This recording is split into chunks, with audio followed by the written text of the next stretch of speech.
গাছগুলো দেখো বসানোর পরে দুটো একটা ছোট্ট ডাল বসিয়েছিলাম, পিঞ্জিং করে কত সুন্দর হয়েছে, কত কুড়ি এসছে দেখো, ফুল ফুটে গেছে। এই দুটো গাছে তাই, এই গাছটা দেখো কত কুড়ি এসছে। এইভাবে গাঁদা চারা লাগালে পরে প্রচুর ফুল পাওয়া যায়।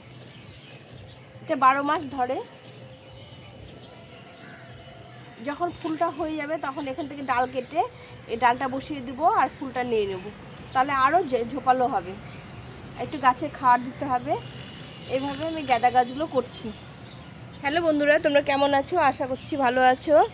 তো আজকে আমি একটা গাঁদা গাছের চারা বসাবো, নার্সারি থেকে নিয়ে এসে, তো তোমাদের সঙ্গে শেয়ার করছি। তো বন্ধুরা, এই দুটো চারা নিয়ে এসছে, কালকে আমার বাড়ির লোক চারা দুটো নিয়ে এসছে।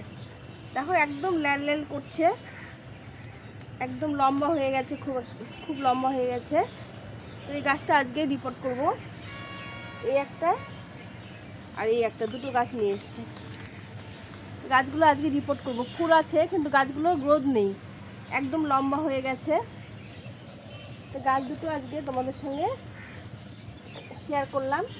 তো এখানে আমি টবে মাটি করে রেখেছিলাম আগে থেকে, এই মাটিটা কিছুটা নামিয়ে নেব। এখানে গোবর সার, জৈব সার, নিম খোল দিয়ে মাটিটা করে রেখেছি। তো এই মাটিটা কিছুটা কমিয়ে দেব। আমি টবগুলো তৈরি করে রেখেছিলাম আগে থেকে। তো এখানে কিছুটা সবজির খোসা দিয়ে দেব। এখন শীতের সময় অনেক সবজির খোসা বেরোয়, কিছুটা সবজি খোসা এখানে দিয়ে দিলাম। দিয়ে এর পরে আরও একটু মাটি দিয়ে দেবো।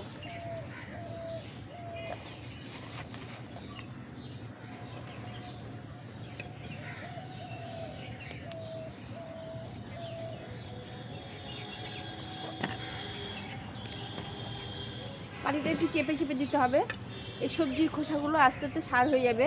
আর আমি এখানে মাটিটা করেছিলাম একটু গোবর সার, বালি, ভার্মি কম্পোস্ট আর গার্ডেন সয়েল, এটা দিয়ে মাটিটা করেছি। এই মাটিটা একটু চেপে দিতে হবে। নিচে একটু পাতা দিয়েছি, তারপরে সবজির খোসাগুলো দিয়ে দিলাম। এখন গাছটা রিপোর্ট করে দেবো, এই গ্রো ব্যাগ থেকে বের করে নেব।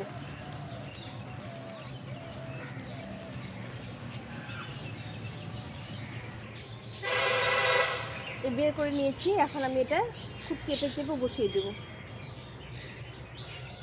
গাঁদা গাছের শিকড় কাটলেও সেরকম কিছু ক্ষতি হবে না।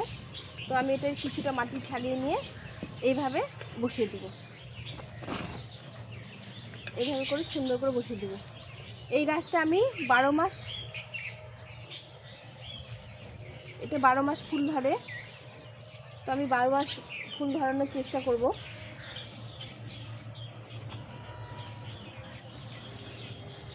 এইভাবে করে মাটিটা চেপে চেপে দিয়ে দেবো।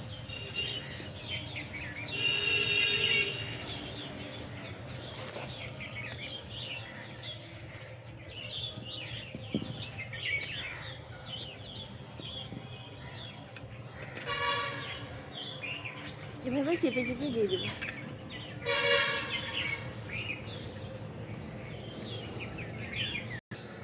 এখন গাছগুলো একটু ভরপুর জল দিয়ে দেবো।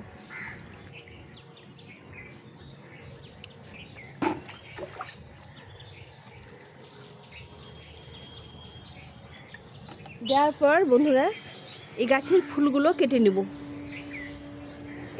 এই ডালটা একটু বড় করে কেটে নেব এখান থেকে, যাতে এটা চারা করব, আবার দুটো চারা হয়ে যাবে আর এই গাছটা গ্রোথটা বাড়বে। এভাবে করে আমি ডালটা কেটে নিলাম। এভাবে করে এই ডালগুলো কেটে নেব, ফুলগুলো কেটে নেব। এই ফুলগুলো কেটে নিলাম।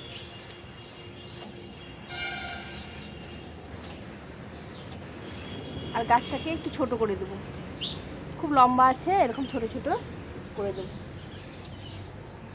এইটা পরে কাটবো। এই একইভাবে এই ফুলটাও কেটে নেব, এই ফুলটা এখান থেকে কেটে নেব।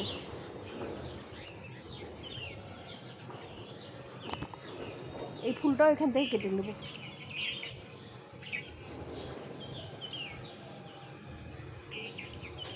সবগুলো ডাল কেটে নিলাম।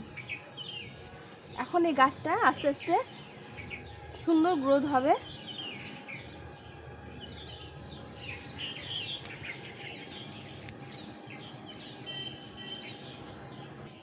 এখন এই গ্রো ব্যাগে বালি নিয়েছি, এই ফুলগুলো আমি কেটে নিব, নিয়ে এই বালির মধ্যে এই ডালগুলো বসিয়ে দেবো।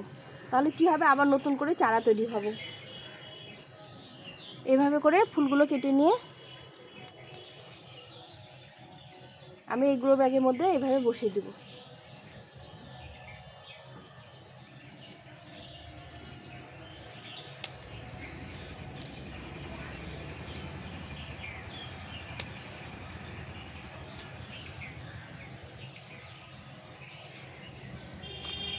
চেপে চেপে দেবো।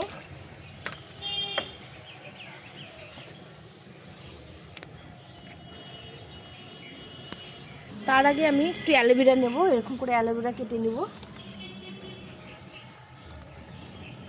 এই যে একটু অ্যালোভেরা নিলাম। এই অ্যালোভেরা জেল লাগালে খুব তাড়াতাড়ি চারাগুলো তৈরি হয়ে যাবে, যার জন্য এই অ্যালোভেরা আবার কেটে নিলাম। নিয়ে এই অ্যালোভেরা দিয়ে আমি গাছগুলো লাগিয়ে দেবো এইভাবে করে।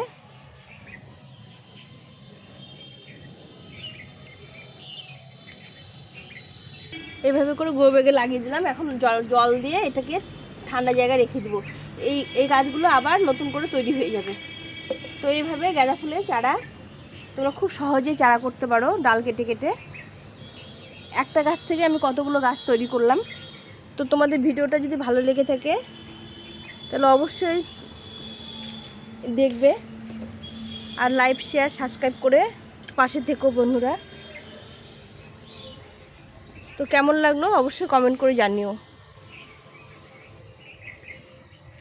ভালো থেকো, সুস্থ থেকো। আজকে এই পর্যন্তই, টাটা।